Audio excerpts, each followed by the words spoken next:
Hello, ladies and gentlemen. Welcome to another episode of Play the Tape. I am your host, Derek J. Fields. Full disclaimer, we are not licensed or certified or trained healthcare professionals, social workers, or drug and alcohol counselors.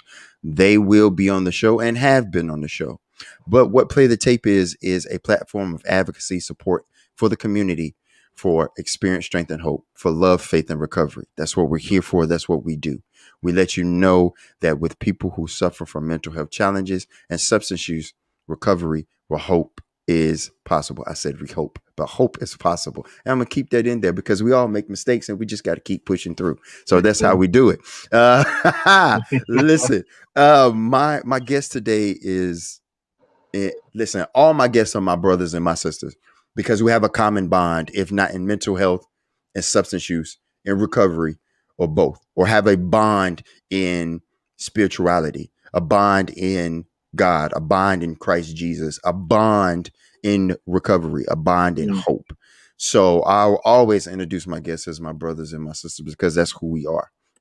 We have that commonality. But my brother today, we met in Texas in a very peculiar way, in a organization that has its ups and downs. I learned a lot and I learned not. That's how we met. When I met this brother, I knew I liked this brother. We was cool, like from the jump. And he's just always someone that I admire and I look up to. He has a very interesting story, very compelling story. And I want to introduce my guest today, Cody J. Listen, brother, thank you for being here. It is an honor and a pleasure to have you here. Thank you for doing this. I really appreciate that. So without further ado, the floor is yours. Hey, Derek, first and foremost, man, also, I want to thank you for having me on, for thinking about me, man. And, man, I really appreciate you reaching out and, telling me what you're doing, man. I'm in support of all of that. I'm here on the front lines too, man. We're in this together. We are brothers. And I got nothing but love and respect for you, brother. Hey, same here. Same here, brother. I'm glad you're here. I really get to, when you talk and interact with people, we're always on the go. We're always moving. So this is all my guests I'm excited about because I've only heard snippets of their story. This gets me excited because now I get to hear the meat, the potatoes, the greens, the sweet tea or whatever. I get to hear the full course, and I'm excited how your testimony is going to impact and bring hope today. So wherever you want to start, and also no censor. Not on my platform. So however you say it, however you feel it, as authentic as you want to be, floor is yours. Let's do it, man. All right. So I kind of wanted to touch, on on my childhood trauma whenever I was growing up. I grew up in a particularly violent environment. It was me and my mother, my two sisters, and then my aunt and my cousins living with my granny in a 2-bedroom apartment out here in Houston. Not the best living situation. My uncle was an alcoholic. The guy that my mother was dating at the time, which is my sister's father, we have different fathers. He was abusive to my mother and specifically me. I'm guessing because I wasn't his kid and he whatever stuff he held in his heart, it kind of took it out on me. And I don't have any recollection of it. Not much of that early abuse, like from being like a year to 3 years old. Mm-hmm. But I do remember a little bit after that, and it really just helped, like not helped, but it caused me to live in this sense of fear and despair, and all the uncertainty. There was no real love in the house, other than the love that my mother had for me, which I'm going to give her all the love and all the respect, with what she did and what she was able to do under the circumstances she was dealt, because, she was young when she had us. And I think she was 17 when she had me. She was a teen mother, and she was trying to figure out things herself. And, there's even with all that crap that happened, in those early years, The Lord's really dealt with me, and I'll get to that here in a little bit, but with forgiveness and just moving forward and not being bitter because of it. And I think that's super important to mention because I carried that with me for a long time, and I think that was a big reason for a lot of my addiction and mental health issues was because of all that. But anyway, so I witnessed my witnessed my uncle beating my aunt into a bloody pulp. She you know just the scariest things you could witness as a 5 or 6 year old. Mm-hmm. And I remember one time I was in the bathtub taking my bath, my nightly bath, and I hear this commotion out in the living room. So when I get out of my bath, I get my towel on, and then I walk out into the front living room, and he had busted open the TV with a beer bottle. He How was old beating. how old were you at that time when this was happening? I'd say about 5 or 6. Okay. Okay. 5 or 6. And so I get out there. I'm just confused. The police are there. A lot of stuff had happened that I didn't get to see. I'm kind of glad I didn't get to see it at that time because I'm pretty sure some really messed up stuff happened. He was beating my aunt again, and then he was really physically aggressive towards his kids.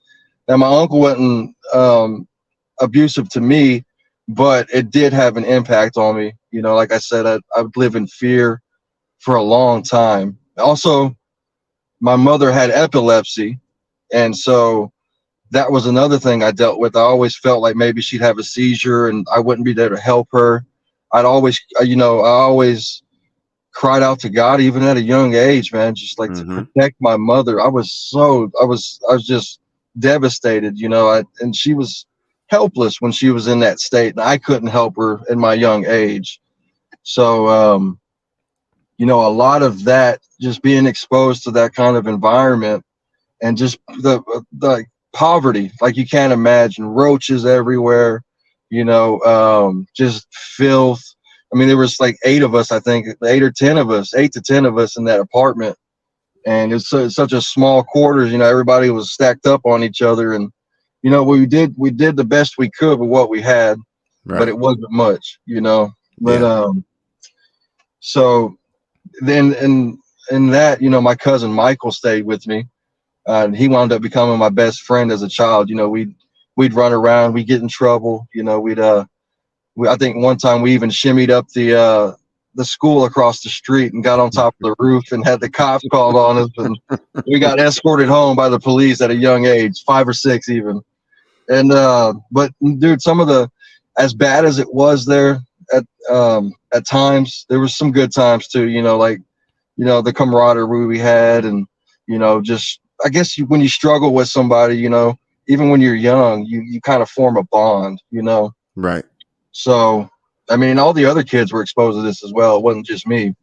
So it affected all of us, and all of us differently. Um, so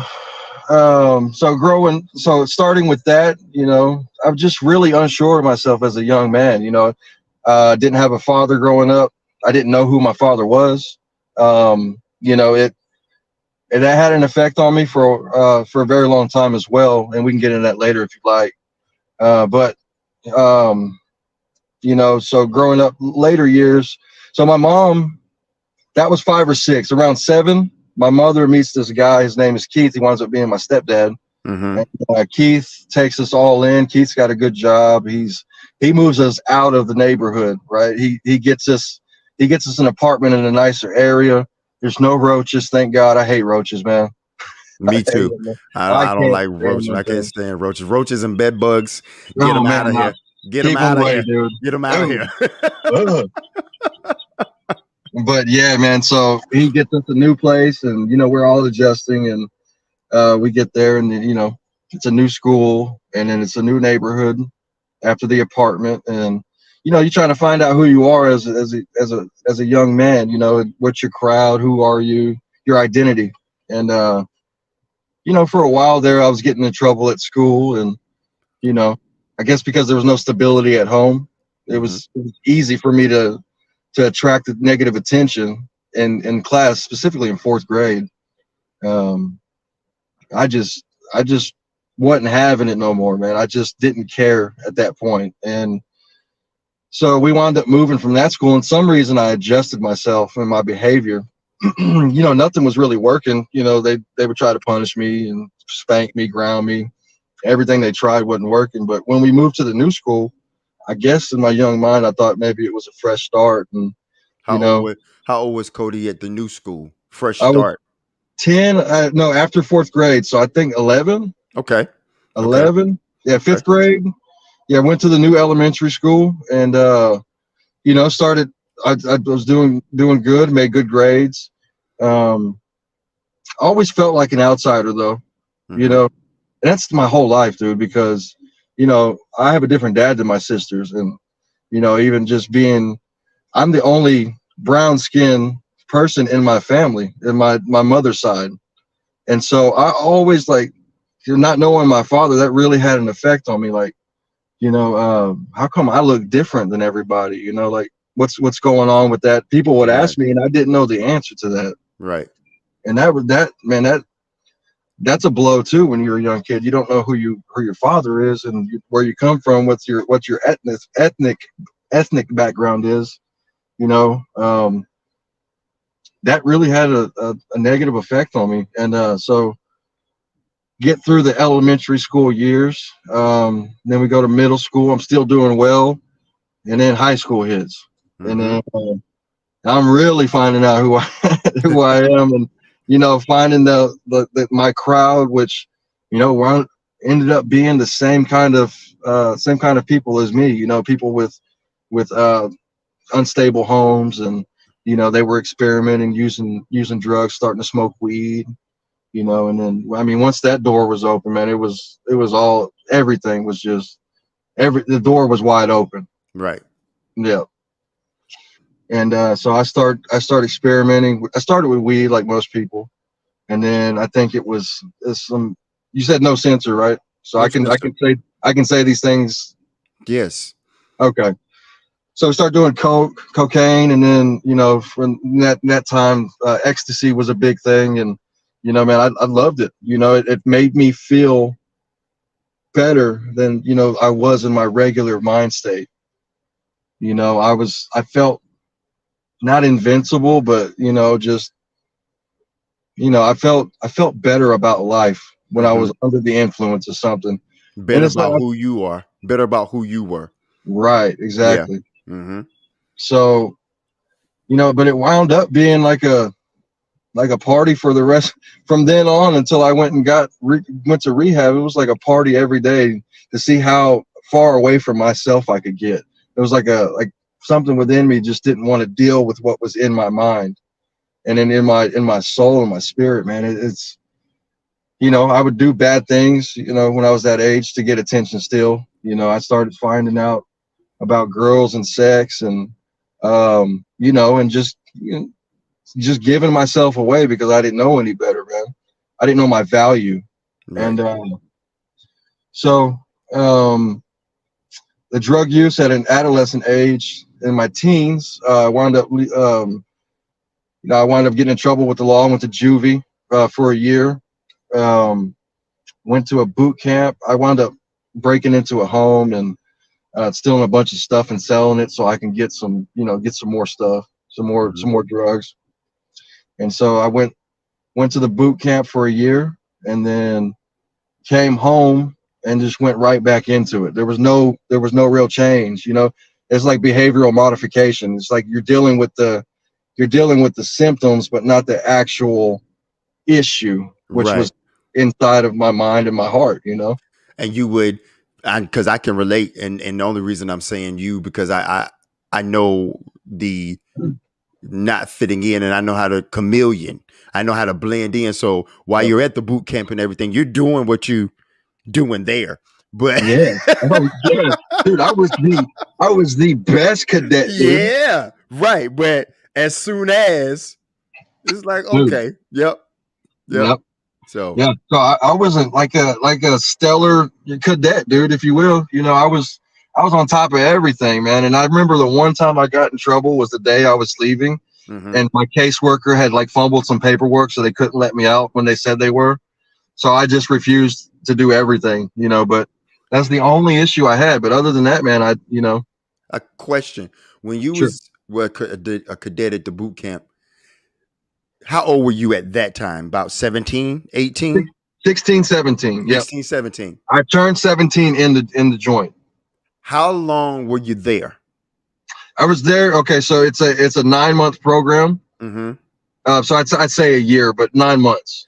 So from that 16, 17-year-old Cody J, well, at any point at that boot camp, did you feel a sense of belonging, a sense of pride, a sense of, wait a minute, maybe I've been doing this differently? Maybe there is a different way I could look at life? Did that ever hit? Because I know at 16, 17, it's hard and we trying to fan ourselves in that manhood. But in that time, did you ever feel uh uh uh, uh something better? Like maybe I am better. Maybe Mm, I don't. Maybe there is something else to life. Did hmm that Yeah, happen?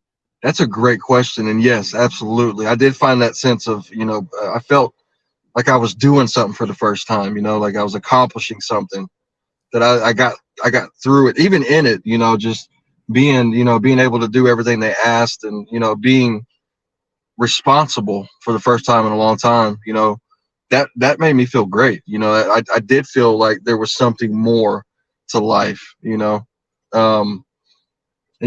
made friends there. We're stuck Hmm. together 9 months. Of course, you're going to meet some buddies and some people that you can form a relationship with. And but yeah, it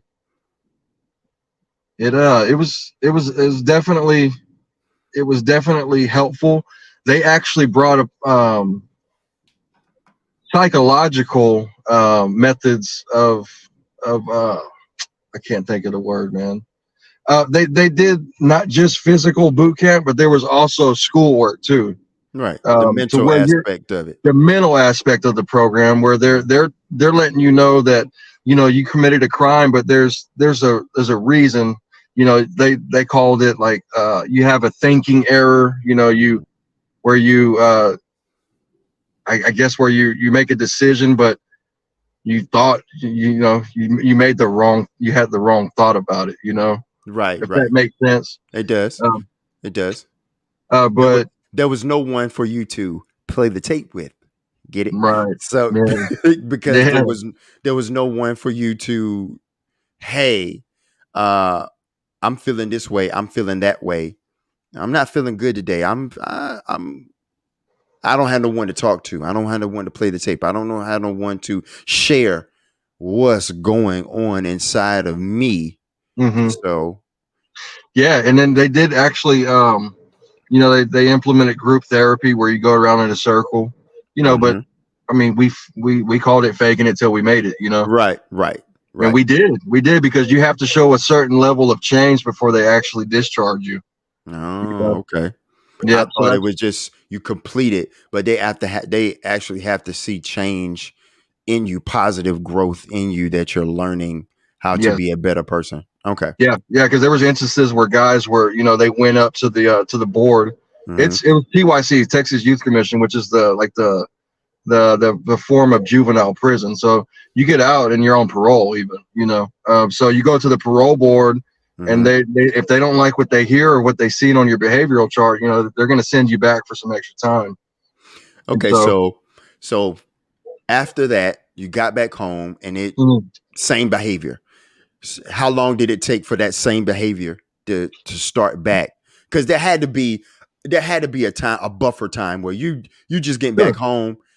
It's like a sense of pride, a sense of belonging, a sense of community, some buddies.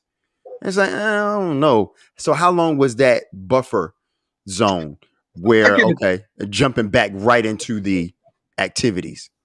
I give it a couple of months. I was on my best behavior. I feel like for at least the first month for sure. Mm-hmm. And then you go right back to the same school. It's like riding a bike, man, picking up where you left off. You start hanging out with the same people again, and you're making you start compromising, and the next thing you know, like you're at a party a couple of months down the line where you shouldn't be. And Yeah. And then, yeah, it was a gradual thing, you know. It wasn't instant Okay. getting back into the funk, you know.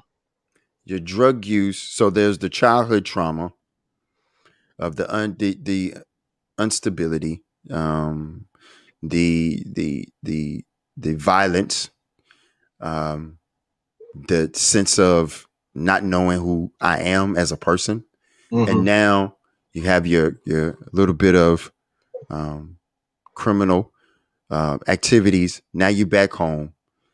How did the drug use progress from all that mental health trauma that you had, everything that you saw growing up as a child? How did that drug use progress to like your, I guess, first treatment or your first rehab, or how did you get there?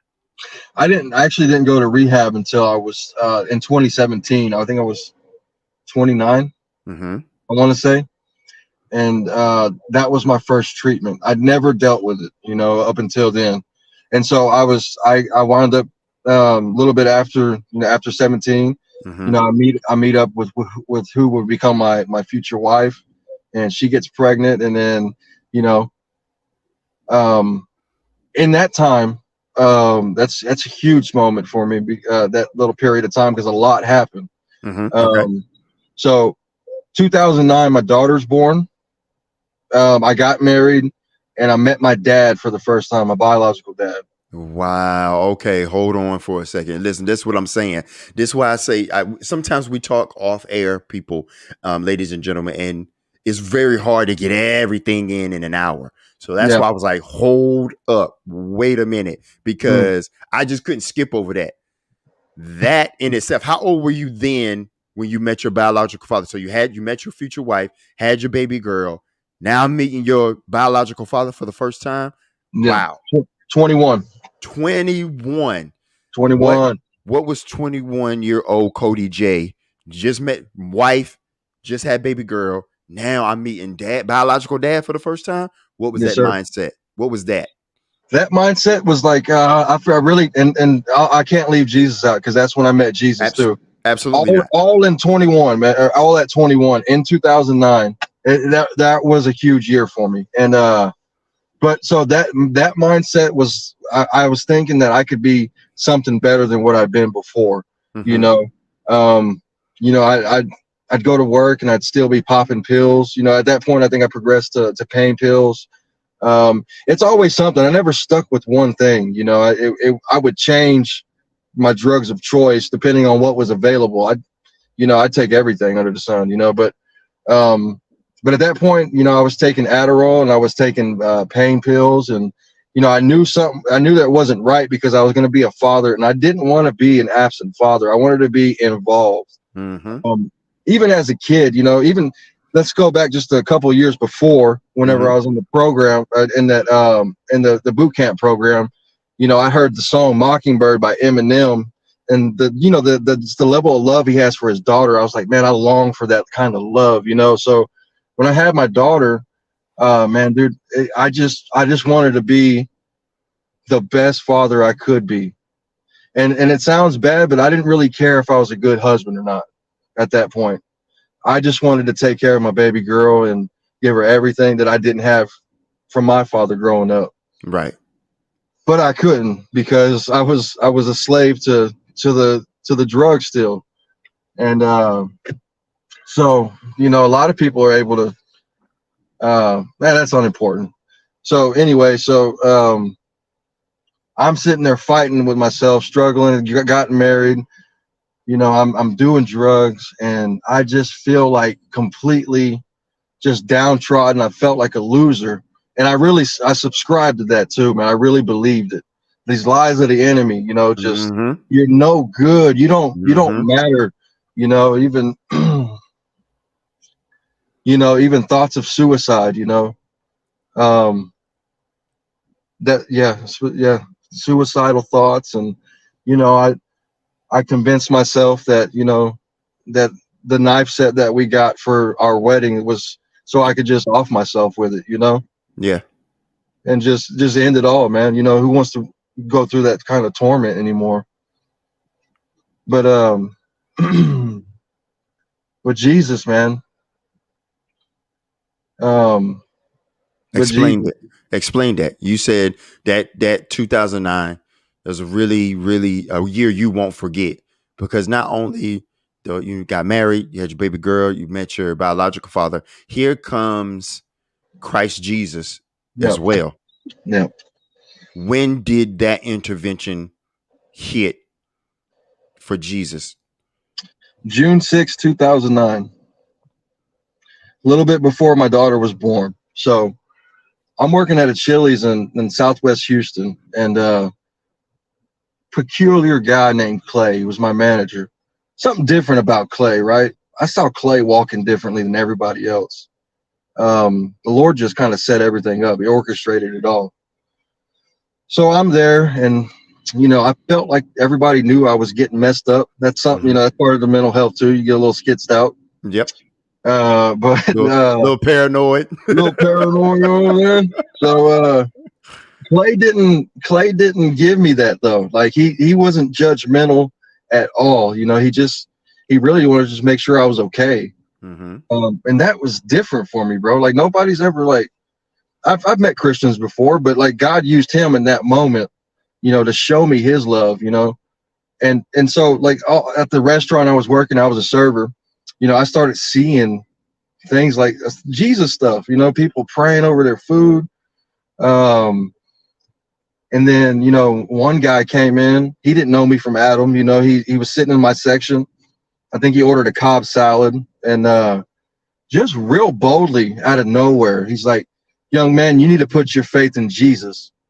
Nothing, nothing had been said about Jesus this whole time. I was just giving him his food, you Hmm. know. And I was like, "Wow, God's real, dude. Like God really is, and He cares and He loves me. And it blew my mind. Because I thought, I'd done enough stuff in my past to rid myself of any kind of love that was available. I thought maybe it'd run out or something. Right.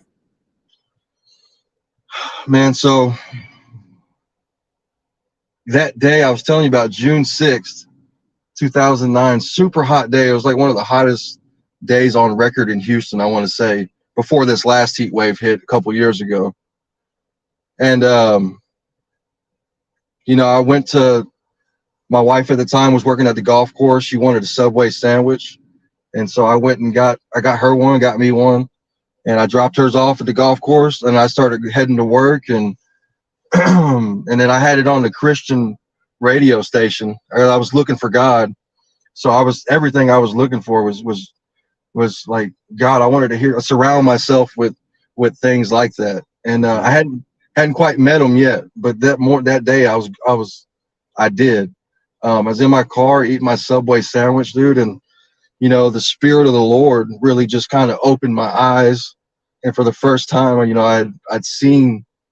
I felt embraced by the Holy Spirit. And he said, "I love you and I accept you and you're mine." And I said, "Yes, Lord."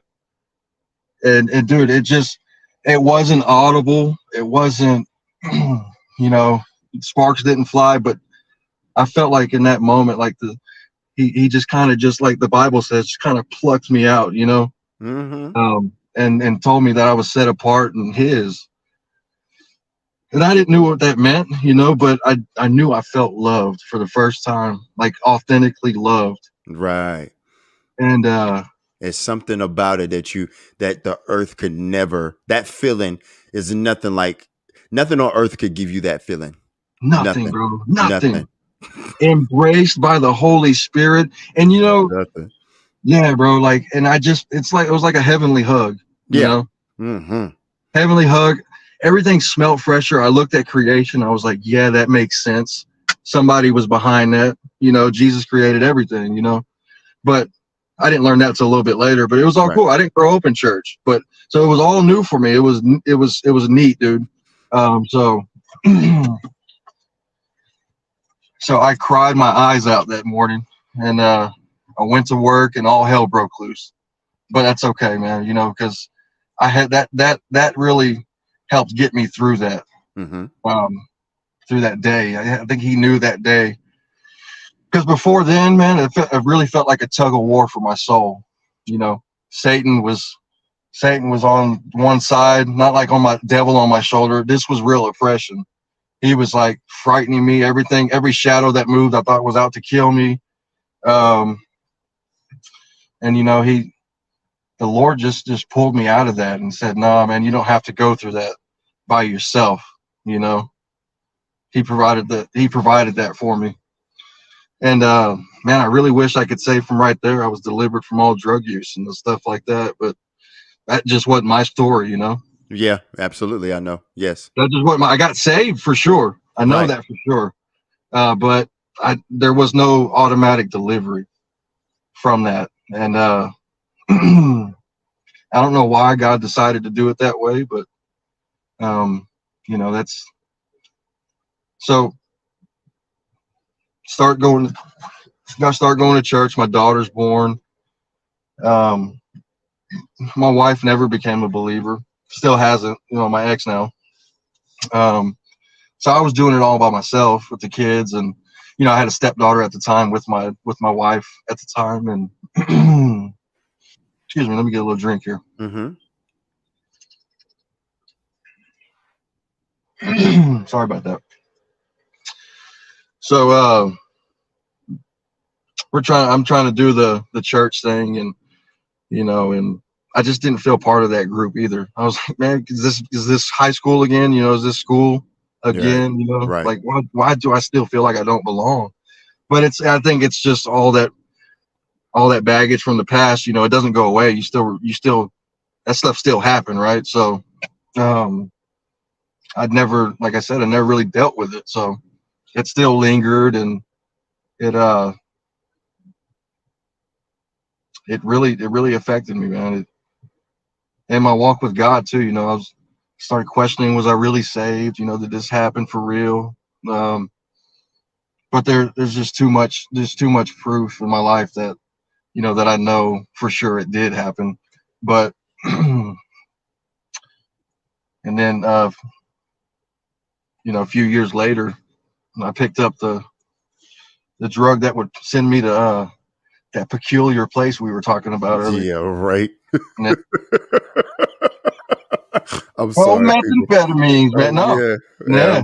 yeah, I'm that just that. devil there, man. Yeah, Damn. for real. I mean, but anywho, I s- anywho, this is about you. This is your time because I still don't know how to talk about that just yet. So What? so No, go ahead, man. Feel like it's yeah. no, We can. I don't know how to talk about that because I've told my wife, I've told family members and about that peculiar place, and Oh yeah. that's all I'm saying. I haven't Oh, talked okay. about. Yeah, it's very.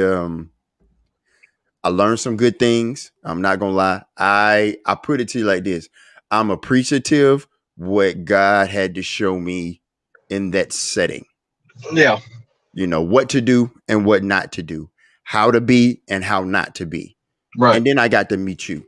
And I got to Exactly. meet some other good I got to meet some good brothers in that program too that Some great dudes there, bro. yeah, man, that I wish I had been able to be like you and me right now. So, but Yeah. Yeah. Same here, man. I have the same feelings towards the place too. I didn't like a lot of it, you know, but I like it like you also. I was appreciative of just getting away from the crap, dude. Like yeah. all it was a safe space for me to go seek the Lord the Yeah. way, and I saw them the way I know I needed to, not just the way they forced us to. Yeah, exactly. Same. So Yeah. and so I mean, God's not only there, guys. He's It's out here not. too. He's out here too. He's right here, right He's now. here too. We can make it. We can make it out here, baby. With Um, accountability, and we can do this stuff, man.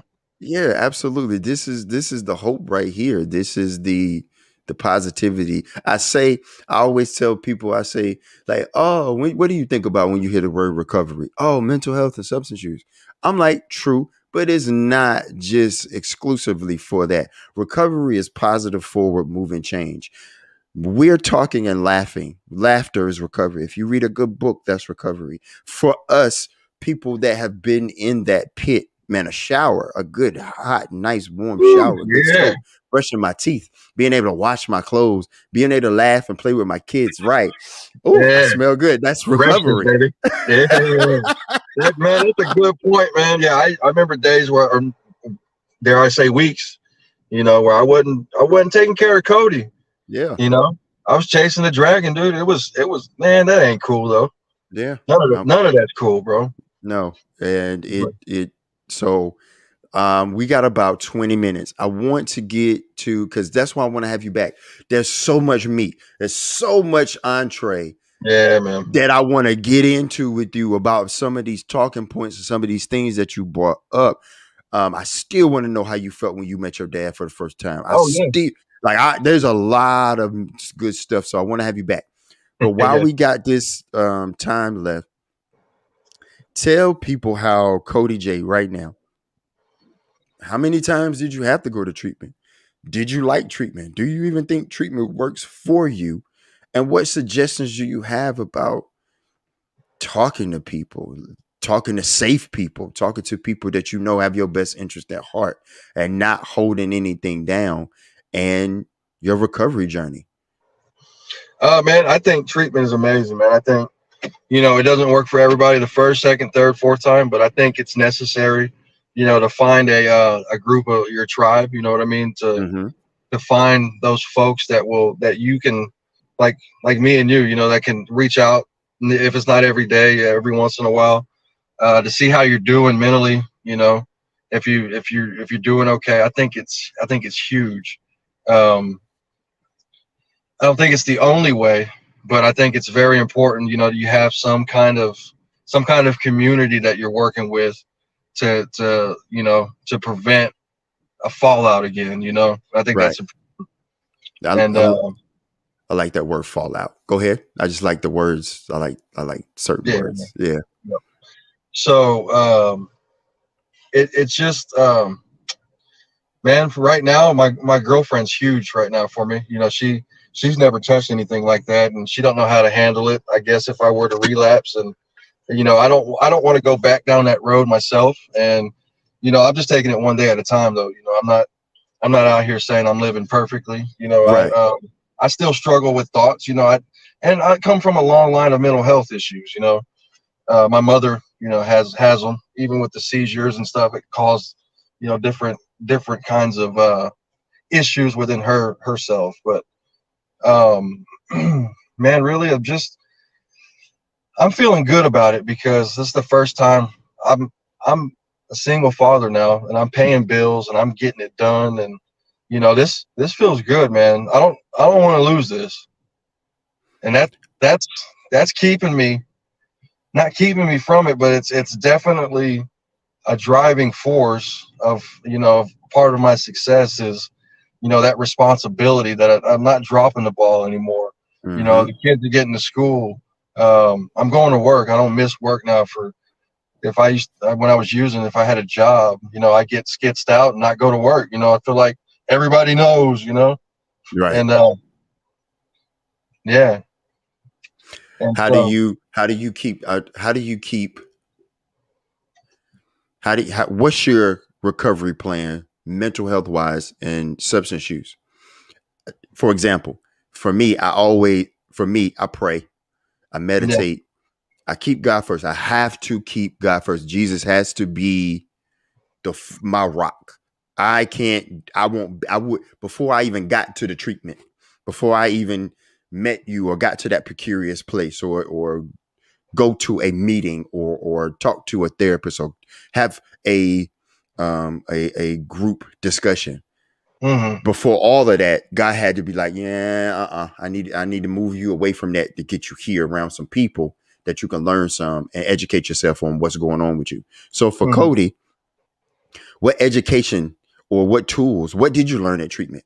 What have you learned? What has Jesus and God showed you and revealed to you about what life could be and can be under him?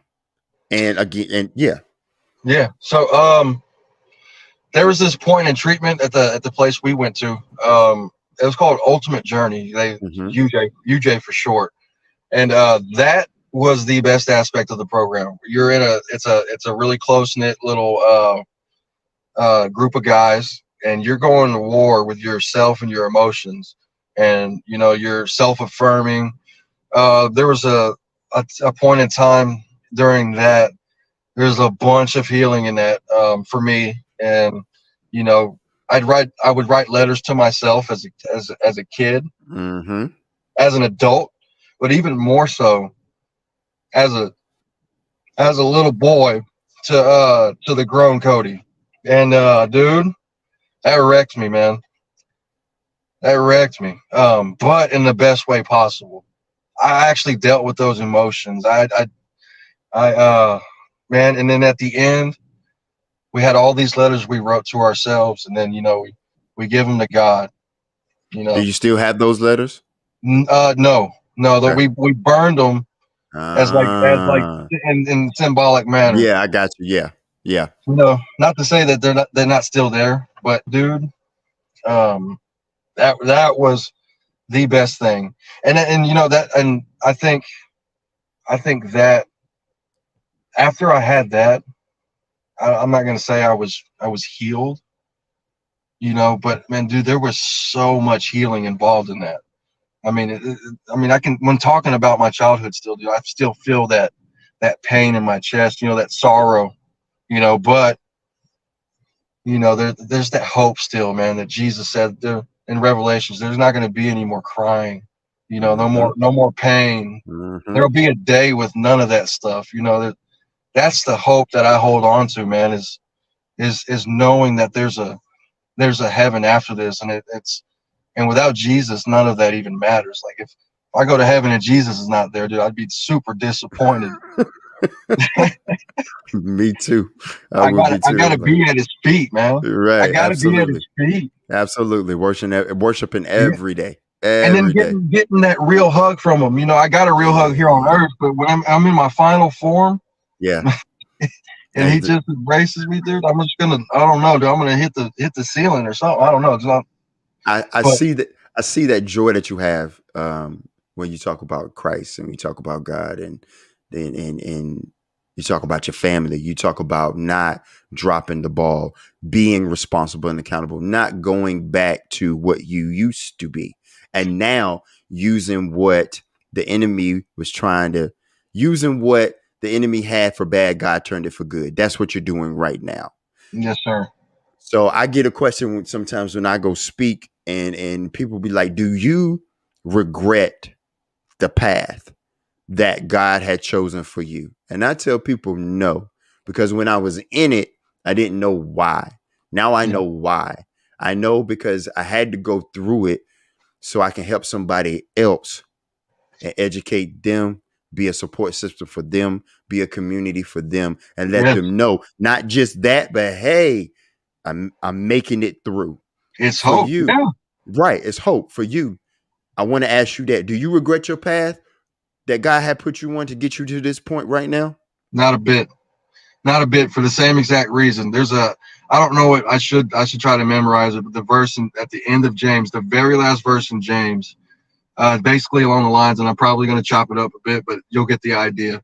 Um, Whoever calls a brother out uh, of the ways he's living covers a multitudes of sins and saves them from the fire.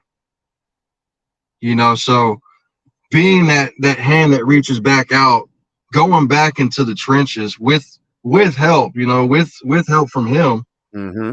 to help pull the next man out, dude. There's no greater honor, I don't think, than pulling a brother out the mud, like to tell them, like, and then let them know your story. I even got my uncle into a place. I I helped get him into a place, and he's actually working it and doing everything that the Lord has for him there, but a different place, not the Right. same kind of place, um, but yeah, man.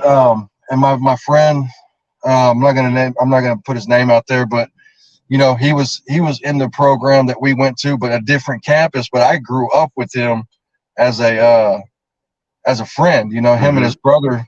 Some of my closest friends growing up. And if you guys would keep him in prayer, man, his name starts with a K. We'll say K, Let's say and K. yeah, we'll just say K. And he built himself up from scratch like we have, and he ended up falling down again, man. But keep him in prayer because I know he's done it once. He can do it again, and he's going to come out stronger on the other side. And but yeah, man, just providing that source of hope and letting them know that you don't have to live like that forever. No, right. You You don't. there, you can make a change. You can the whole thing can be turned upside down, like you said. God can use what the enemy had for bad for His good. So I mean that's what it is. And then this family stuff and being dad and daddy. That's there's nothing better than that, man. You Right. know, I there's not. agree. It's very like tiresome. I'm always tired, but I, Same. Yeah. man, I'm so tired right now. But it's okay. It is. Um, I wanted to take this last maybe 5 to 10 minutes. You had mentioned earlier about forgiveness and how the Holy Spirit had to come in and dwell into your temple, into your tabernacle, into your heart to before you could even progress and move forward.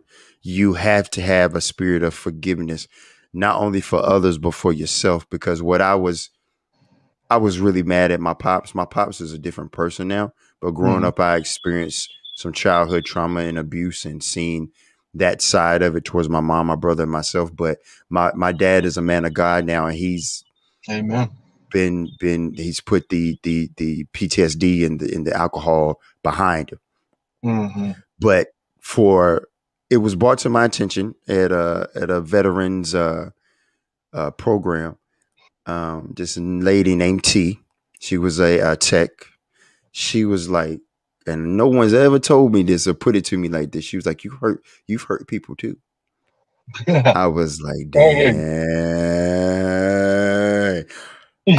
I have, and I and had, have and and have, have, yeah, and have, right. And I had to and look at it still like, might. and still might, yeah. Yeah. And I had to look at it like no one, because I came out of a one-on-one and I was upset, and I trusted T. She was, I like T as a tech, as a behavioral tech, and Hmm. no one ever put it to me like that. So I guess what I'm saying is your forgiveness, your spirit of forgiveness.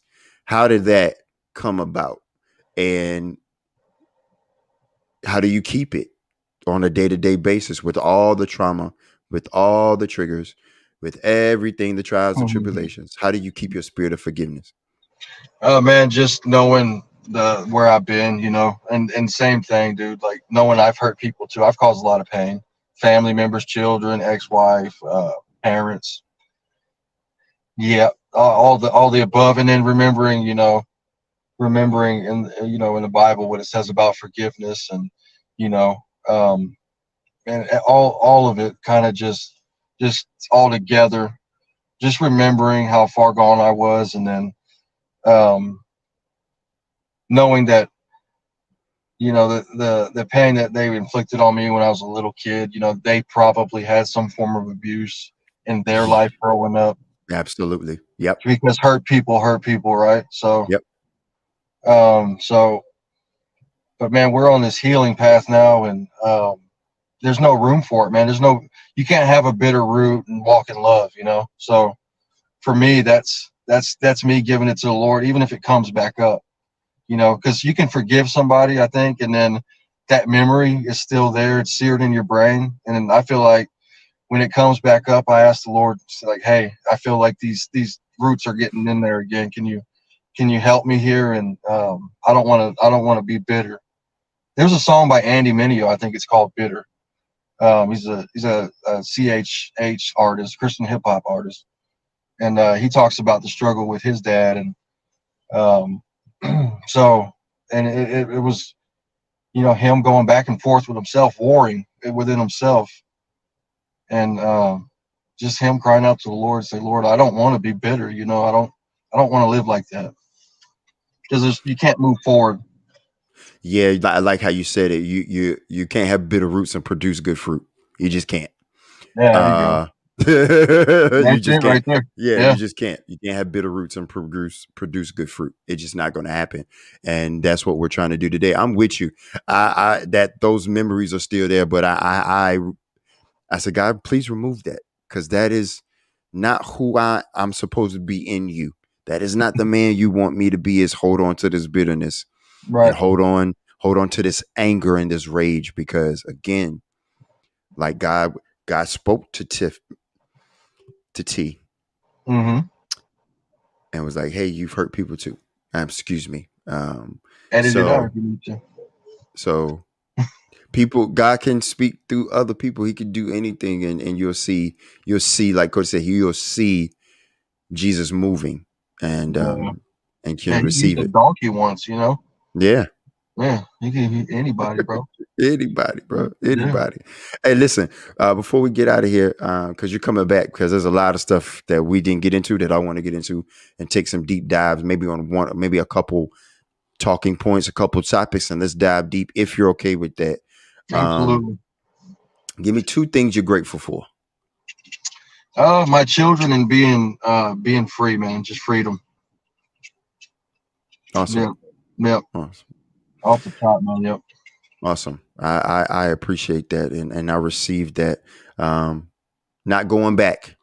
Never No, again. sir. No, no. That's it. I was telling. Actually, had a lunch with my girlfriend's mom today, and she goes, "How do you feel about like life going forward?" And it was pertaining to my addiction. I said, "Well, I made a pact with myself, and I'm really serious about what I told myself. So, I mean, I'm not going back. You know, I can't go back. Can't go back. I don't Can't feel like I got another run in me, brother. I don't got another run in me. I don't either. I would lose everything. And Everything. when I mean everything, I don't mean materialistic. I mean I would lose everything. I would lose everything, and not the home or the cars. I'm talking about the amends that I've made to Yes, it's people. huge. Yeah, the Yes, amends, the relationships the that have been relationships. The rebuilt, right, restoration. Man, yeah, right. it's too much to That's lose. gone because people always like, oh, I'm gonna lose. No, no, don't think about the material. Think Yeah, about the because the spirit. economy can crash anytime. Anytime. Think about the spirit, the heart, the mind, Yeah, the body, and the how's soul. that Think about spirit man doing? that. Right. Yeah, That loss. But listen, brother, I thank you again. I love you so much. And it's been an honor and a pleasure to get to know you a little bit better today. And yeah, man. I appreciate you having me on, and let me tell my story or part of it at least. And yeah, I definitely want to come back on and chop it up some more and get more in depth.